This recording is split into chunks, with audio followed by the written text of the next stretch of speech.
नमस्कार दोस्तों, आयुर्वेद ज्ञान और स्वस्थ के इस सफर में मैं डॉक्टर राकेश कुमार एक बार फिर से आप सबका मित्र आयुर्वेदा में स्वागत करता हूं। दोस्तों, अधारणीय वेग की सीरीज को कंटिन्यू करते हुए आज का जो हमारा विषय है वो है भूख और प्यास के वेग को रोकने से होने वाले रोग। तो ऐसे कौन से रोग हैं जो भूख और प्यास को अगर हम रोकते हैं तो उससे पैदा होते हैं। दोस्तों, दो तरह की चीजें होती हैं। एक तो शॉर्ट टर्म चीजें होती हैं, जैसे मैंने अभी आज ही अपना भूख का वेग पहली बार रोका और तुरंत में मेरे शरीर में अगर मैं खाना नहीं खा रहा तो कुछ लक्षण पैदा होंगे। और एक होता है कि अगर हम इसकी हैबिट बना लेते हैं, भूख और प्यास के वेग को रोकने की हमने आदत बना ली, हमने वेगों को धारण करने की आदत बना ली, तो लॉन्ग टर्म में टाइम के साथ हमारे शरीर में जो है बहुत सारी बीमारियां जो हम देखते हैं वो पैदा हो सकती हैं। तो आयुर्वेद मतानुसार आचार्य चरक ने जो है भूख का वेग रोकने से 6 तरह के जो हैं लक्षण जो हैं उनके बारे में बताया है कि ये जो हैं शरीर में अगर हम भूख का वेग रोकेंगे तो पैदा होंगे। सबसे पहले तो अगर हमें भूख लगी है, खाना नहीं खा रहे, तो क्या होगा? हमें कमजोरी आएगी, हमारा शरीर का जो रंगत है, हमारे चेहरे की जो रंगत है वो फीकी पड़ जाएगी, हमें बॉडी एक होगा, हमारे अंगों में जो है दर्द होगा। अगर हम खाना फिर भी नहीं खा रहे हैं, भूख लग रही है किसी कारण से, तो हमें चक्कर आने शुरू हो जाएंगे, है ना। और नियमित अगर हम ये अपना वेग को धारण करते हैं तो हमारा भोजन में जो अरुचि जो है वो पैदा हो जाती है, जो है भोजन में रुचि नहीं बनी रहती फिर, है ना। यानी कि जो है हमें खाना पीना अच्छा नहीं लगता, स्वाद नहीं लगता है। और टाइम के साथ जो है हमारे शरीर में जो है वो कृष्णता पैदा हो जाती है या दुबलापन पैदा हो जाता है, हम पतले हो जाते हैं। तो ये तो आचार्य चरक ने जो है इन जो साइन सिम्टम्स का जो है वर्णन किया था। आज हम देखते हैं कि लोग जो है अपनी भागम भाग भरी जिंदगी में क्या कर रहे हैं, टाइमली नहीं खा पी रहे हैं, खा लिया कभी नहीं खाया, खाना छोड़ दिया, या अपना कुछ लोग डाइटिंग कर रहे हैं और अंडर ईटिंग कर रहे हैं। तो उसकी वजह से क्या जो है साइंस और सिम्टम्स या डिजीजेस जो है बॉडी में पैदा होते हैं। सबसे पहला कि अगर आप खाना नहीं ढंग से खा रहे तो आप में कमजोरी आएगी। सबसे पहले आपको थकान महसूस होगी, आप थके थके रहोगे, है ना, बड़ी जल्दी आप थक जाओगे कोई काम करोगे, है ना।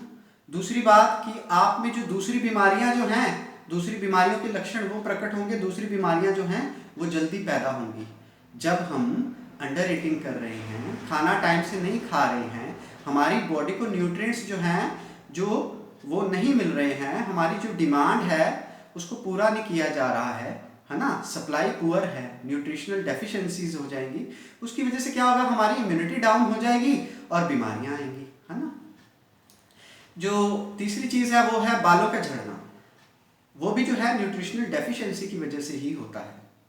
और आजकल हम जो एक समस्या देख रहे हैं सोसाइटी में, इनफर्टिलिटी, अब जो बांझपन है, इनफर्टिलिटी का एक कारण ये भी है, जो टाइमली खाना नहीं खाते हैं, अपनी भूख को मारते हैं, भूख के वेग को रोकते हैं और अंडर ईटिंग करते हैं, वो इनफर्टिलिटी के शिकार हो जाते हैं। लगातार आप खाना नहीं खाते, शरीर कमजोर हो जाएगा, आपको ठंडी महसूस होगी।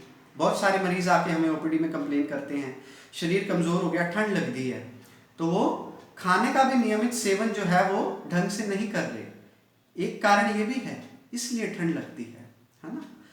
जो हमारे आज का युवा वर्ग है उसमें क्या होता है, उनकी ग्रोथ जो है वो इम्पेयर्ड हो जाएगी, प्रॉपर ग्रोथ नहीं होगी, है ना। बहुत सारी जो है चमड़ी की बीमारियां पैदा हो जाती हैं, वो भी न्यूट्रिशनल डेफिशिएंसी की वजह से, है ना। और एक बहुत बड़ी समस्या जो है हम देख रहे हैं समाज में आज, डिप्रेशन। इसको भी आजकल जो है साइंटिस्ट ने जो है पुअर न्यूट्रिशन के साथ लिंक किया है। अगर आप खाना टाइम से नहीं खा रहे हैं, न्यूट्रिशनल डेफिशिएंसी हो गई है, अंडर ईटिंग कर रहे हैं, भूख के वेग को रोक रहे हैं, तो आप में पॉसिबिलिटीज हैं कि आप डिप्रेशन के शिकार हो जाएंगे, है ना। और एक बड़ा आम समस्या जो बताते हैं, हर एक मरीज बताता है अपना, 10 में से 8 लोग आके बताते हैं कि कब्ज है, पेट साफ नहीं होता है। उसका कारण भी यही है, भूख और प्यास के वेग को रोक लेते हैं जो। तो भूख के वेग को हमें इन्हीं बीमारियों को देखते हुए बिल्कुल भी नहीं रोकना चाहिए। अच्छा दोस्तों, अगर हम प्यास का वेग रोकते हैं तो क्या होता है, इसके बारे में बताता हूं। आचार्य चरक कहते हैं कि प्यास का वेग रोकने से ये लक्षण पैदा होते हैं। सबसे पहले और कि मुंह और गला जो है हमारा सूखता है, ये सबको पता है। हमें थकावट महसूस होगी, पानी की प्यास लग रही है, हमें किसी कारण से पानी नहीं मिला, हम पानी नहीं पीते हैं तो शरीर में थकावट महसूस होगी, कमजोरी आएगी, है ना। हमारी छाती में भारीपन, आचार्य चरक कहते हैं कि हृदय में पीड़ा, उसको हम ऐसे कहते हैं कि अनईजीनेस इन चेस्ट, हमारी छाती में जो है वो हमें भारीपन महसूस होता है अगर हम ज़्यादा देर के लिए अपनी प्यास को रोकते हैं, पानी नहीं पीते हैं, है ना। और हमें अगर हम मरीजों से पूछते हैं तो हमें बताते हैं, जैसे कोई मजदूर है धूप में काम कर रहा है, लू लग गई, उसमें क्या होता है ना, बेहोश होकर गिर जाते हैं, है ना। सबसे पहले प्यास लगती है लेकिन पानी पी नहीं रहे हैं, अपनी फ्लूइड रिक्वायरमेंट जो है उसे पूरा नहीं किया। फिर क्या होता है, धीरे धीरे ये लक्षण पैदा होंगे, उन्हें कमजोरी लगेगी, कानों में बहरापन, चक्कर आके बेहोश होने से पहले, गिरने से पहले उन्हें क्या लगता है, कानों में बहरापन भी लगता है ना, सुनाई कम देना शुरू हो जाता है। ये तो जो है जो शॉर्ट टर्म इफेक्ट्स हैं, जो इंस्टेंट आते हैं वो हैं। अब लॉन्ग टर्म इफेक्ट्स क्या होते हैं, बार बार आप अपने काम में व्यस्त हैं, भाग दौड़ कर रहे हैं, मार्केटिंग कर रहे हैं, बाजार में भाग रहे हैं, ऑफिस में बिजी हैं, पानी नहीं पी रहे हैं, कम पी रहे हैं, तो क्या होगा, टाइम के साथ आपकी चमड़ी में रुक्षता पैदा होनी शुरू हो जाएगी, आपकी स्किन ड्राई हो जाएगी, आप स्किन प्रॉब्लम्स जो हैं, स्किन डिजीजेस हैं, उसको जल्दी प्रोन हो जाओगे, चमड़ी की बीमारियां जल्दी आसानी से होंगी, आपके बाल भी झड़ सकते हैं, है ना। उसके बाद क्या होता है, पानी कम पिएंगे, पेशाब कम आएगा, तो मूत्र से संबंधित जितने भी रोग हैं, पथरी का बनना बड़ी आम बीमारी है, लोगों को पथरी जो है आम हो जाती है। इसका कारण भी है प्यास के वेग को रोकना, कम पानी पीना, है ना, तो पथरी हो जाएगी। यूटीआईज हो रहे हैं, पेशाब में इन्फेक्शन हो जाएगा, पेशाब की दिक्कत आएगी, गाढ़ा गंदला, ज़्यादा गहरे पीले रंग का पेशाब आप पास करते हैं, ये सब आएगी। उसके अलावा कॉन्स्टिपेशन, जैसे मैंने बताया, कॉन्स्टिपेशन होगी, है ना। आपको अगर आप पानी नहीं पी रहे हैं रोज़मर्रा में, धीरे धीरे जो है आपका बॉडी भी वीक होना शुरू हो जाएगा, क्योंकि 70% of the body it's water, पानी से बना हुआ है। अब पानी कम ले रहे हैं तो सारी इसकी जितनी भी क्रियाएं अंदर चल रहे हैं, जितने भी सिस्टम्स हैं, उनका काम जो है ठीक नहीं होगा, खून गाढ़ा हो जाता है कहते हैं, है ना। तो ये सारी बीमारियां जो हैं ये पैदा होती हैं। तो इसलिए दोस्तों, जो मैंने ये बातें बताई हैं, अगर आप इस पे अपना फोकस करोगे तो बहुत सारी प्रॉब्लम्स हैं डे टू डे, बहुत सारी बीमारियां जिनसे आप बच जाओगे। आज सबसे पहले मैंने भूख और प्यास का वेग नहीं रोकना चाहिए इसलिए ये चर्चा की है, क्योंकि ये चीज जो है आम लोग कर रहे हैं, और इस चीज से रिलेटेड हम आम जो है साइन सिम्टम्स और डिजीजेस जो है अपनी ओपीडी में देखते ही देखते हैं, है ना।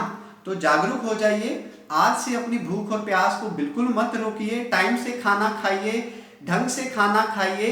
अगर आप वेट लॉस करना चाहते हैं तो अपने चिकित्सक का मशवरा करके फिर आप अपना डाइट प्लान्स लीजिए, है ना। अपने आप रैंडमली अपने वेट लॉस करने के लिए अपनी भूख को मत मारिए, तो आप ज़्यादा स्वस्थ रहेंगे। दोस्तों, अगर आपको आज का मेरा ये वीडियो पसंद आया है तो प्लीज़ इसे लाइक, सब्सक्राइब और शेयर ज़रूर कीजिए, और इसी आशा के साथ फिर किसी नए विषय को लेकर मैं आपके पास फिर आऊँगा। तब तक के लिए धन्यवाद, स्वस्थ रहिए, सुखी रहिए, निरोगी रहिए।